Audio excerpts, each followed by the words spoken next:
A new campaign has been launched to stop mature trees being cut down in our cities. Stop the Chop is asking the government to include the protection of our urban forests in newly proposed legislation.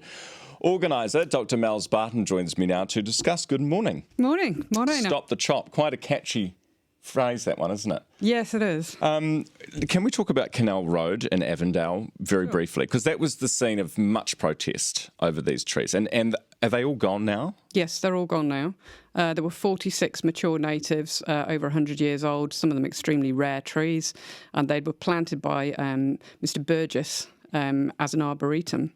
And they had no protection whatsoever. Because they were on private land. They were on private land. Nothing we can do. And the landowner wanted to sell them for development. Was worth 4.2 million, apparently, the property. And the person going to buy it, required the trees to be removed before they would buy it. So they're gone. They're gone.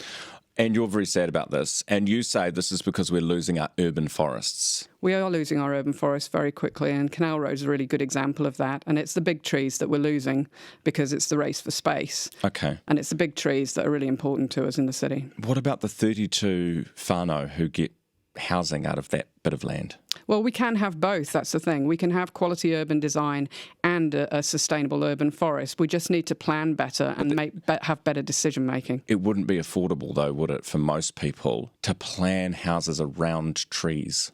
Sure. It's just about what rules that you have in your planning documents. You know, we have planning documents now that require you to plan around different things, but it does make the process. It makes the process far more expensive, though, doesn't it? I guess what I'm saying is, at some point, you've got to choose: do we want our whānau living in homes or on the street? Do we want trees?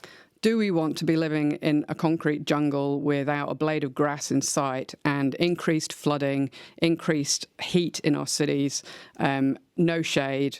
Is those the kind of living conditions that we want? Because when we've got wall-to-wall apartments and no trees in between, that's what we're going to be living in. OK, well, let's challenge that assumption that we are losing, as you have claimed, we are losing our urban forests. That's what you said this morning. Phil Goff and Auckland Council say that since 2013, Auckland's urban forest canopy cover has increased by 60 hectares.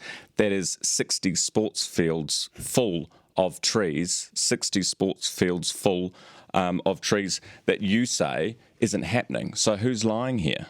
Well, it's not a question of lying. It's that the devil's in the detail, of course, and it's about the structure of the urban forest. So we're losing the big trees and replacing them with saplings and bushes. That's what's going on. So the council's own report shows that we now have 75% of the urban forest that's less than 10 metres in height. We only have 6%, which is greater than 20 metres in height, and less than 1% that's greater than 30 metres in height. And it's those big trees that provide us with all the benefits and services that we need in a city. What benefits and services are you talking about? Why should we be so worried about the big boys and girls as opposed to the wee ones that Phil's planting? Well, I think everyone can see that you can't replace a Pohutakawa with 3 Gristolinia, and that you're not going to get the same amount of shade, you're not going to get the same amount of temperature reduction.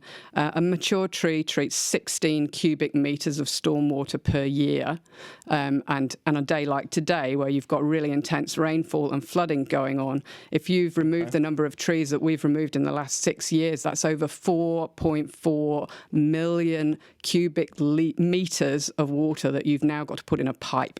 Okay, that's quite interesting to hear. The shade thing, I mean, do we really need the shade? We're like, in Avondale, for example, they're building houses which provide their own shade, right? Well, not really. As soon as you step outside the front door, you're in the sun, aren't you? But we have little pergolas now, don't we? Only if you've got a garden. Well, these houses do.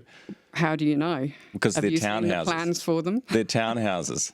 Most of them don't have gardens, or they've got some tiny little piece of space, but it's not actually a garden and it doesn't have any trees in it. So your message to Phil Goff this morning is what? Because Phil Goff's team have said, look, in the last term, he's planted 1 million trees. In this term, he's planting 1.5 million trees, and he's having photo ops left, right, and centre. You're saying, Phil, you're planting the wrong trees.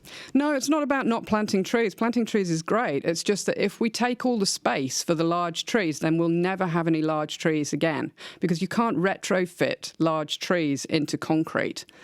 So you have to protect the mature trees that we've got now in the city. Otherwise, all you're going to have is bushes, and bushes do not provide you with those benefits and services that we all need. Okay, interesting. Do you know how many trees, big ones, we've got left in the city?